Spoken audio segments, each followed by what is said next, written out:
La replicación o duplicación del DNA es el mecanismo mediante el cual el DNA hace copias o réplicas de sí mismo. Estas moléculas se replican de manera semiconservativa al separarse la doble hélice, y cada una de las cadenas sirve de molde para la síntesis de una nueva cadena complementaria, obteniéndose como resultado final dos moléculas idénticas a la original. Solo ocurre una vez en cada generación celular durante la fase de síntesis del ciclo celular.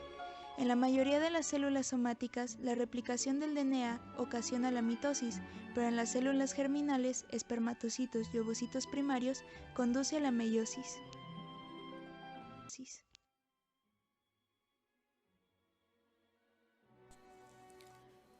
El modelo molecular del ADN, dado a conocer en el año de 1953, marcaría una pauta para que James D. Watson y Francis Crick propusieran su modelo general del proceso explicativo.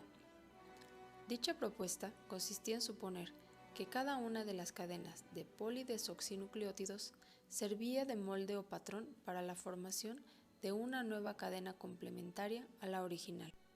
Como parte de esta teoría, se establecían tres posibilidades fundamentales.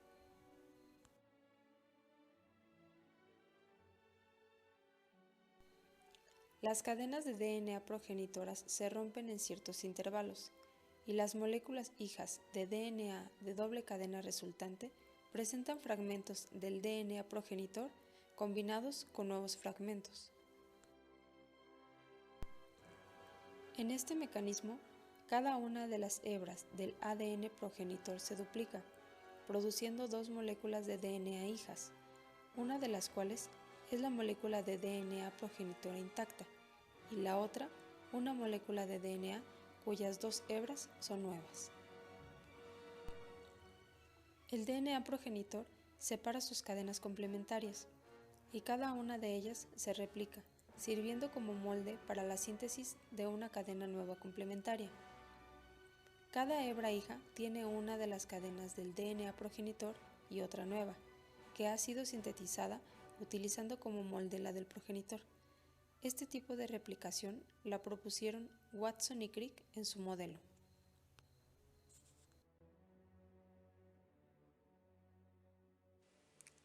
En procariotas hay un lugar de origen de replicación llamado horquilla u órice. Esta indica que se está haciendo la separación y la replicación a la vez. El avance es bidireccional, lo que acorta el tiempo. En el sitio en que se empieza la replicación se organizan las proteínas en un complejo llamado replicima. La replicación del DNA sucede a una velocidad de 500 nucleótidos por segundo. En las células eucariotas el proceso es esencialmente el mismo, pero el DNA es mucho más grande y lineal. Hay varios orígenes de replicación y es bidireccional. El avance es más lento que en las procariotas, ya que hay más proteínas asociadas al DNA que se tienen que liberar. La replicación del DNA, que ocurre una sola vez en cada generación celular, necesita de muchas enzimas y una gran cantidad de energía en forma de ATP. Una vez que se abre la molécula, se forma una área conocida como burbuja de replicación. En ella se ubican las horquillas de replicación. Por acción de DNA polimerasa, los nuevos nucleótidos entran en la horquilla y se enlazan con los nucleótidos correspondientes de cada cadena, de origen A con T y C con G. Las procariotas abren una sola burbuja de replicación, mientras que en las eucariotas son múltiples. El DNA se replica en toda su longitud por la confluencia de las burbujas.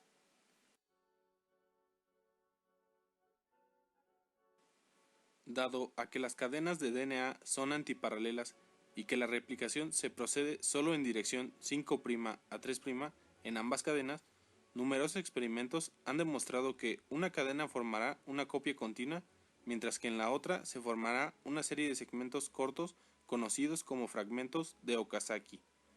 La cadena que se sintetiza de manera continua se conoce como cadena guía, delantera o adelantada, y la que se sintetiza en fragmentos, cadena atrasada o rezagada.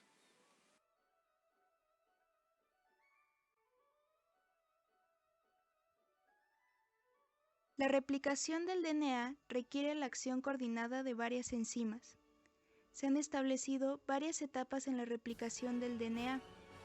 Reconocimiento del punto de iniciación. desenrollamiento de la doble hélice de DNA, formación de cebadores de RNA, formación de la hebra hija de DNA sobre los cebadores con eliminación posterior de los mismos, y finalmente, unión de los fragmentos abiertos de DNA que quedan al final de la replicación. El complejo completo de replicación se denomina sistema DNA replicasa o replisoma. Para tener libre acceso a las cadenas de DNA, estas deben separarse, lo cual se realiza mediante la acción de licasas dependientes de ATP. La replicación de las cadenas crea una tensión en la hélice que se resuelve por la acción de las topoisomerasas. Las cadenas separadas se estabilizan por acción de las proteínas fijadoras de DNA. Los cebadores suelen ser fragmentos cortos de RNA formados por las enzimas primasas. Cuando estos cebadores se eliminan, son reemplazados por DNA por acción de la DNA polimerasa 1, aunque después de este reemplazo quedan enlaces fosfodiéster rotos en el DNA, mismos que se reparan por enzimas selladoras denominadas DNA ligasas.